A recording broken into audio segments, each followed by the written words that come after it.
आप सभी लोगों को सादर जय गुरुदेव। हमारे इस भारत देश में कुछ त्योहार ऐसे होते हैं जिनका अधिकतर लोग मतलब ही नहीं समझ पाते कि इनका मतलब क्या है। क्योंकि जब से हमने संत महात्माओं के पास जाना छोड़ दिया, तो जो हम त्योहार मनाते हैं वो त्योहार अब नहीं रहा। त्योहार का असली मतलब क्या है ये संत महात्मा ही बताते हैं। अगर मैं बात करूं होली की, होली का मतलब क्या है? अगर मैं एक लाइन में स्पष्ट बताऊं कि एक भक्त परीक्षा में पास होकर भगवान से मिल गया, ये होली का मतलब है। अब वह भक्त भगवान से कैसे मिला ये तो मैं पीछे आपको बताऊंगा। पहले ये समझो कि होली का शब्द आया कहाँ से। देखो, एक होलिका नामक एक स्त्री हुई जिसने एक भक्त के प्रति साजिश रची, उसको मारने के लिए, उसको जलाने के लिए। तो भक्त तो जला नहीं, होलिका खुद उसी आग में जलकर भस्म हो गई। उस भक्त की भक्ति में इतना दृढ़ विश्वास था कि उसका आग भी कुछ बिगाड़ ना पाई, और जिन लोगों ने उसको जलाने की साजिश की वह उल्टा खुद ही उसी अग्नि में जलकर भस्म हो गए। तो इसी पर्व को हमने एक होली का नाम दे दिया।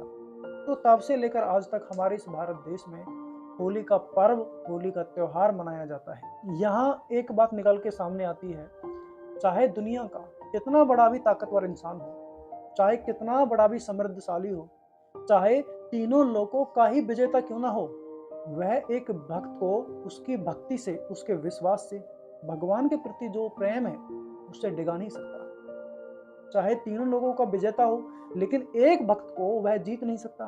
कितना भी बलवान हो, चाहे देवता उसके सामने थर-थर कांपते हो, लेकिन एक भक्त को वह डरा नहीं सकता, वह उसके पद से उसको हटा नहीं सकता। अब जो ये होली का त्योहार है, इसको एक भक्त की विजय पर, उसके अटल विश्वास पर मनाया जाना चाहिए, लेकिन इसके बजाय यहाँ कुछ लोगों ने इस त्योहार को एक धंधा कर दिया। भक्त और भक्ति के नाम पर तो यहाँ एक शब्द भी नहीं, और भगवान को तो ना जाने कहीं लोगों ने खो ही दिया, और इस होली को एक अलग ही रूप दिया।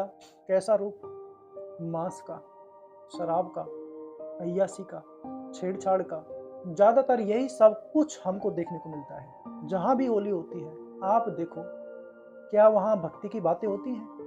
क्या वहां भक्ति में जो विश्वास बढ़ता है, क्या उनकी बातें होती हैं? क्या भगवान के प्रति प्रेम की बातें होती हैं? नहीं, वहां गंदी गंदी बातें होती हैं, जिसका कोई हमारी जीवात्मा से कोई दूर दूर तक भी संबंध नहीं है।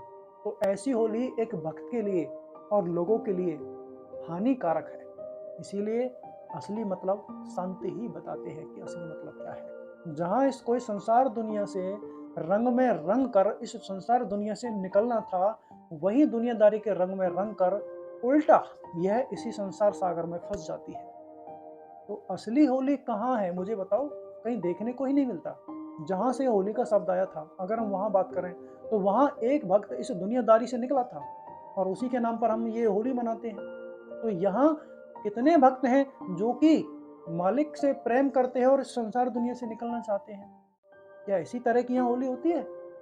यहाँ तो हम होली मनाकर और उल्टा उसमें फंसते जा रहे हैं। जहाँ भक्ति में विश्वास की नींव मजबूत होनी थी, वहाँ यहाँ के लोग रिश्तों की नींव को मजबूत करने में लगे हैं, जो कि मोह का सबसे बड़ा कारण है। बंधन का सबसे बड़ा कारण यही है। मोह की नींव को मजबूत करने में तुले हैं। जबकि वो भक्त जिसने होलिका को जलाया वो खास उसकी बुआ थी, और साजिश की उसके पिता ने। तो यहाँ तो संबंधों को तोड़ा जा रहा है, और यहाँ लोग एक दूसरे के संबंध जोड़ने में लगे हैं। मैं ये नहीं कहता कि पिता और पुत्र से, या फिर बुआ से, या फिर सगे संबंधियों से रिश्ते को तोड़ दो। नहीं, जहाँ आज के दिन उस परमात्मा के दर्शन करके उस परमात्मा के रंग में रंगना था, वहाँ लोग परमात्मा को भुलाकर दुनिया के रंग में रंगने के लिए तैयार है। इसीलिए ये होली नहीं है, ये तो कुछ और ही है जो कि फंसाने का काम करती है। इसीलिए होली का असली मतलब समझो कि असली मतलब क्या है। इसीलिए आज के दिन संकल्प बनाओ, किसी भी प्रकार का कोई भी गंदा कर्म, चाहे वो मांसाहार है, शराब है, या फिर कोई भी गलत काम है, आज के दिन मैं सब कुछ छोड़ दूंगा, और जो मन संसार सागर में लगा है यहाँ से हटाकर मैं उस मालिक की तरफ लगा दूंगा। तब आपकी असली होली मानी जाएगी, वरना ये कोई होली नहीं है, ये तो नकली होली है। और नकली होली हमारी जीवात्मा के लिए किसी भी काम की नहीं है।